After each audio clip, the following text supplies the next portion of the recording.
Ayan. Ma'am, ayan po, dito po kayo man nakatira, ma'am.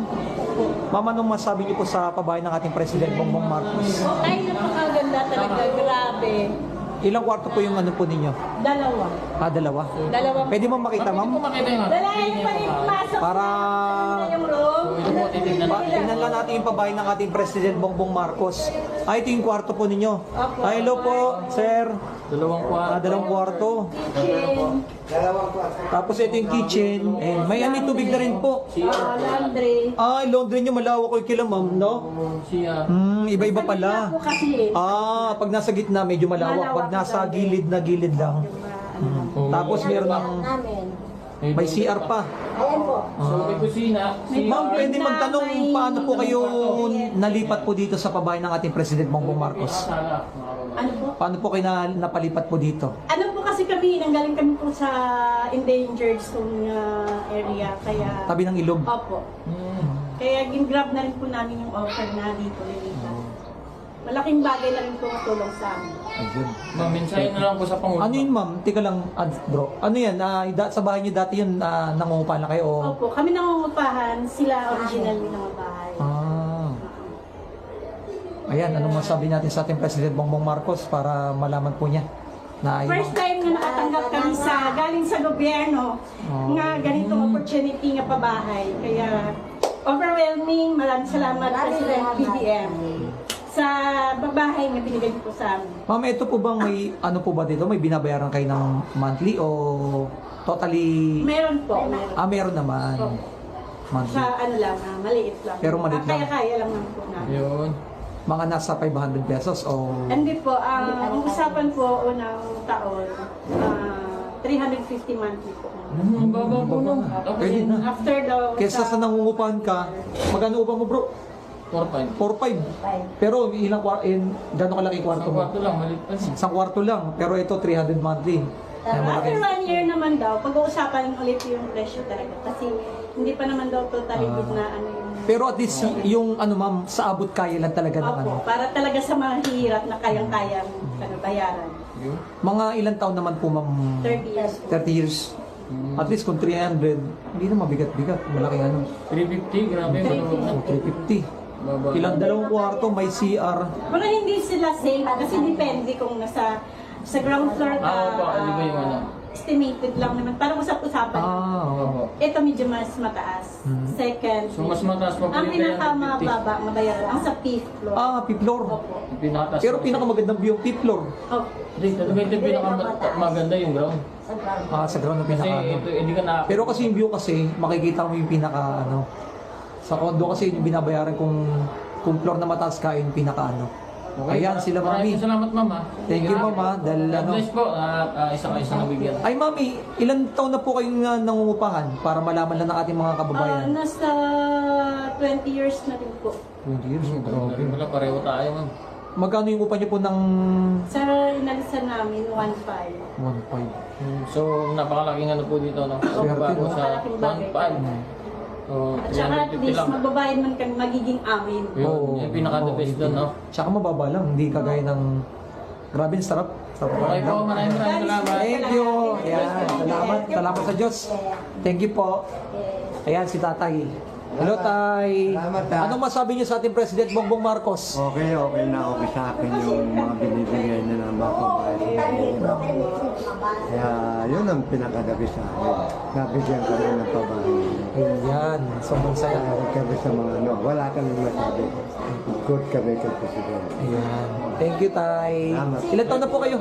65. 65 na si tatay. Ayan, thank you po. Ayun lang po. Ikot tayo, kasama natin ang SMNI. Shoutout sa mga taga SMNI. Sila ma'am, oh. Ma'am, kamusta kayo dyan sa bagong lipat na bahay nyo?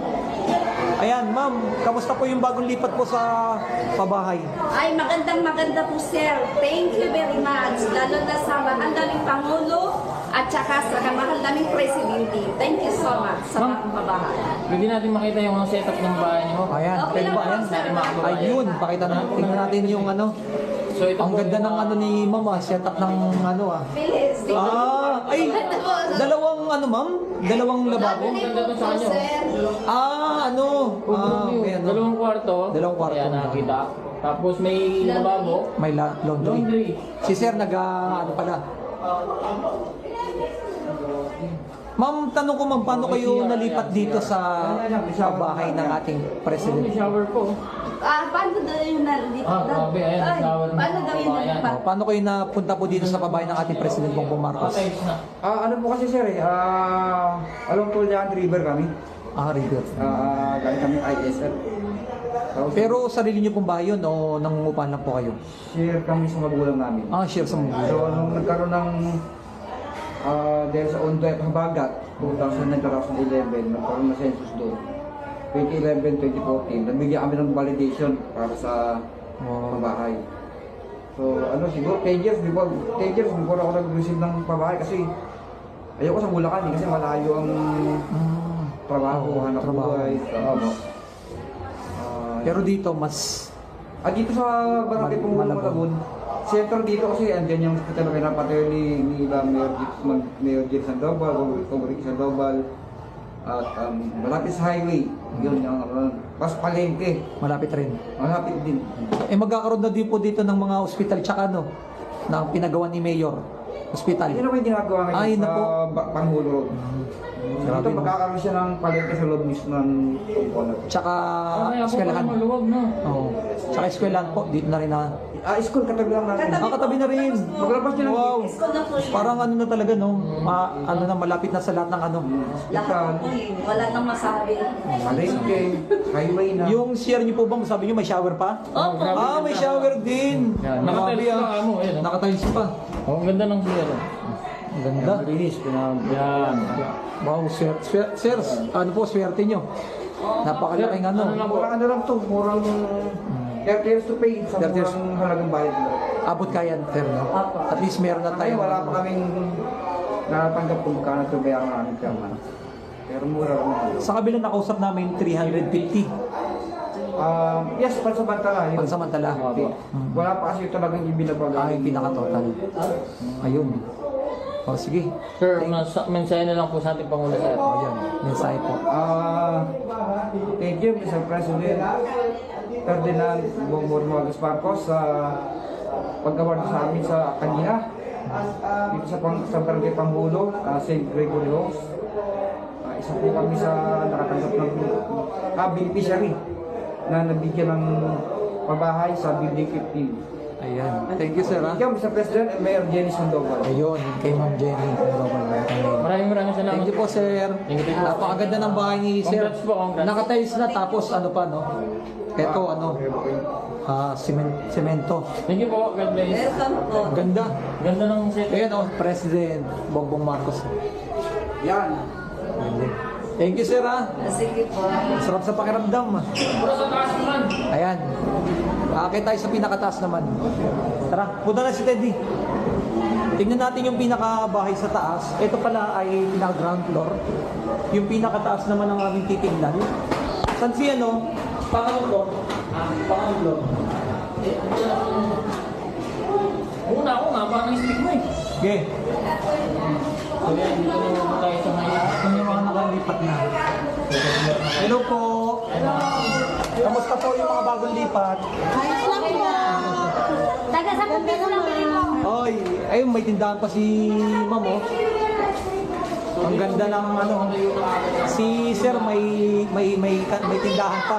Sir, ano masabi niyo na bagong lipat po sa Okay naman, masaya. Dito sa pagbahay ni Jenny Sandoval yun. Ano masabi niyo sa ating President Bongbong Marcos, sir? ay napakabait niya. Nagbigay siya ng mga housing para sa pambahay ng mga mahihirap. May instant na negosyo pa kayo dito, sir. Pangalan po sakto, no? Oh, grabe. God bless you. Okay naman. Sir, paano po kayo nalipat po dito? Nakatira kasi kami sa sa Riverside.